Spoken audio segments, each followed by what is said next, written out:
Uh-oh.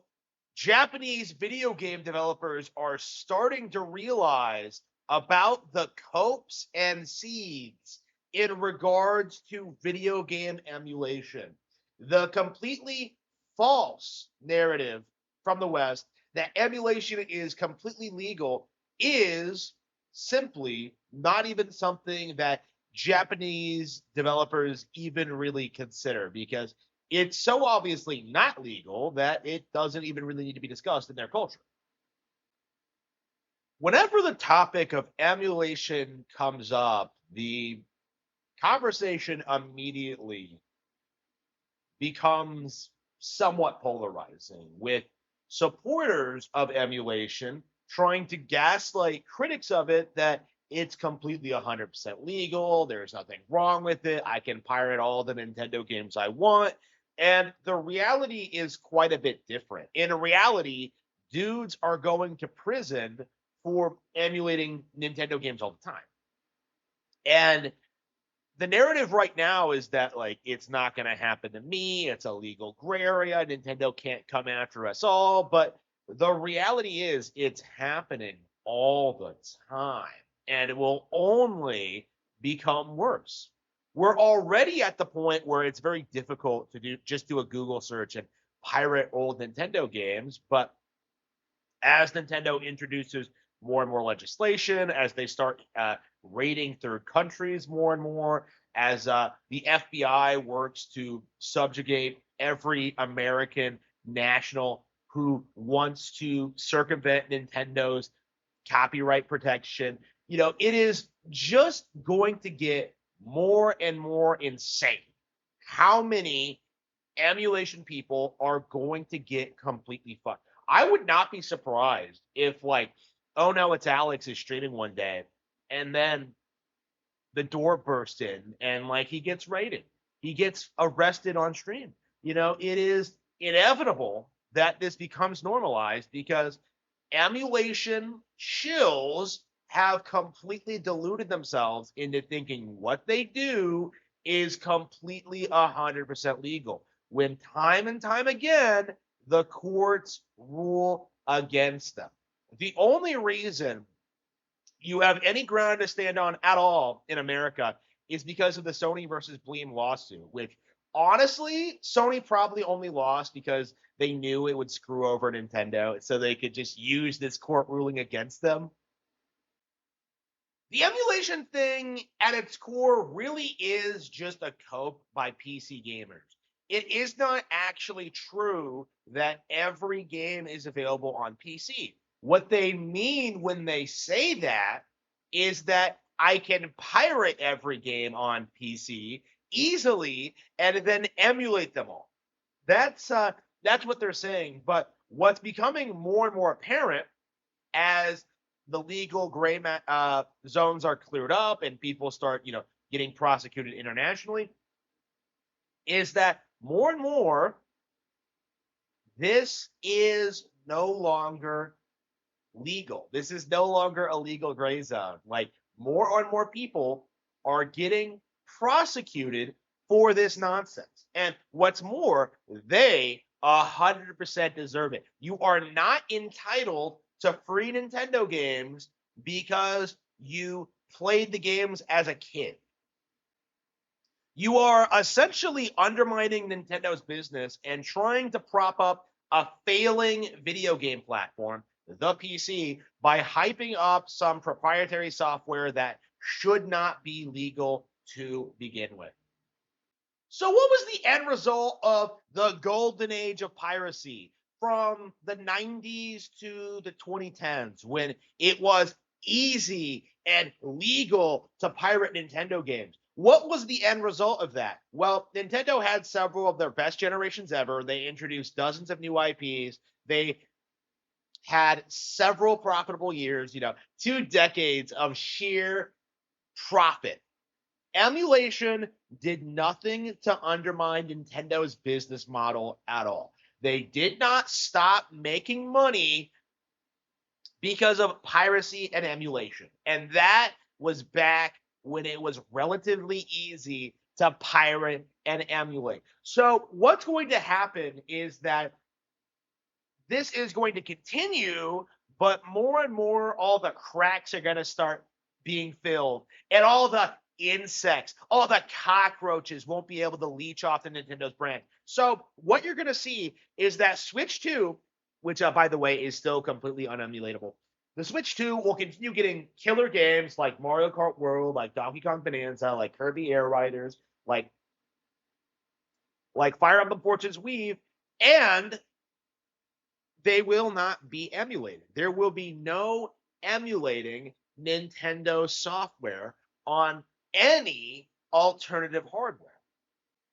What you're going to see is PC gamers coping about it and seething about it, like trying to tell people that they didn't want to play that Nintendo game anyway, or that it's going to come out on their hardware eventually. But the reality of the situation is they have waited 10 years for a Bayonetta 2 port. They have waited years for Nintendo to put all of their games on PC. And the simple fact of the matter is, it's never going to happen. Not only is Nintendo not going to ever officially release any of their games on PC, we are going to continue to see them crack down on emulation and PC ports of games from the 90s. Oh, by the way, that's another amusing thing about emulation. If it was so legal, if it was so prevalent, like there wouldn't be any demand for these like unofficial PC ports, because you in theory would have a completely valid version of the game anyway. But anyway, like all of the copes about emulation, the idea that it's better than console, it's the same game. The idea that it's more affordable, not true. Like the idea that it's you're lashing out against anti-consumer practices. It's ridiculous. Every cope you are told about emulation and the PC Master Race is a lie. These platforms are in no way successful. They are not competing with Nintendo. They are not some huge monolithic thing that are like working in conjunction to take down Nintendo. Like it just isn't happening. What we are seeing in 2025 is the slow, gradual decline of PC gaming that we've been seeing since the 90s. Because Ultima, Wing Commander, World of Warcraft, none of that was ever as big as anything on Nintendo consoles. But we've been gaslit and bamboozled for decades into thinking that this stuff is somehow more relevant. You always see people like go on like, well, Roblox has all this support. It's like Roblox has nothing to do with what Nintendo is doing. Minecraft has not stopped Nintendo being like, you are seeing the biggest properties from non-Nintendo developers. Like they just cannot do what Nintendo does, produce their own hardware and produce their own software exclusive to that hardware. Eventually, everything is going to come to Nintendo consoles. The same cannot be said of PC in any way, shape, or form. PC gaming is so irrelevant that Rockstar Games is not releasing Grand Theft Auto 6 on it. And the entire cope is that, like, well, when it does come out, it'll be the best version of the game and we'll mod it. Like, what are you going to mod into Grand Theft Auto 6? Like, you really think you're going to radically change the way this $1 billion game looks and plays? Like, that's not going to happen. It just isn't. Like, it won't be an easily moddable thing. Like, writing around in Thomas the Tank Engine isn't going to magically make Grand Theft Auto 6 a 5 out of 10. It's not going to magically make the game better. Like, modding is not some huge thing that radically changes the game experience. Skyrim is a joke. Dark Souls is a joke. Like Grand Theft Auto is a joke. Like, these games, the biggest and brightest stars in the non-Nintendo world are just slowly eroding and kind of becoming irrelevant. And we are going to continue to see that as more and more people start realizing just how much better Nintendo is than the competition. It's crazy to me that people are complaining about the price for Nintendo games right now when you can clearly see Borderlands 4 on the eShop right now is being sold for $120.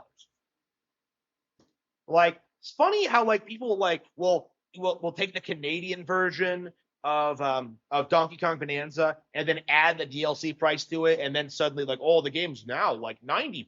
Like that's not how this works. Okay, so suspicious. You are not seeing anybody complain about the price of say Mortal Kombat 1 or the microtransactions in Street Fighter 6 or the how Grand Theft Auto 6 is 100% going to launch at a higher price point. You're not seeing anybody really talk about this at all. Like, it's not something that anybody really wants to address, that Nintendo's price points are completely 100% reasonable. For example, Amiibo. Like, oh, Amiibo are way more expensive than they used to be. Yeah. And they're also far more high quality. Just compare like launch day Amiibo with the ones that are on store shelves today. They have risen in price because people like me would pay more for a higher quality figure. That's all this is. And I think that's all you really need. That really needs to be said about the Nintendo price point debacle in general. Like people are willing to pay more for a higher quality product. Only cheap, broke bums emulate Nintendo games because they are not willing to shell out $80 for Mario Kart World.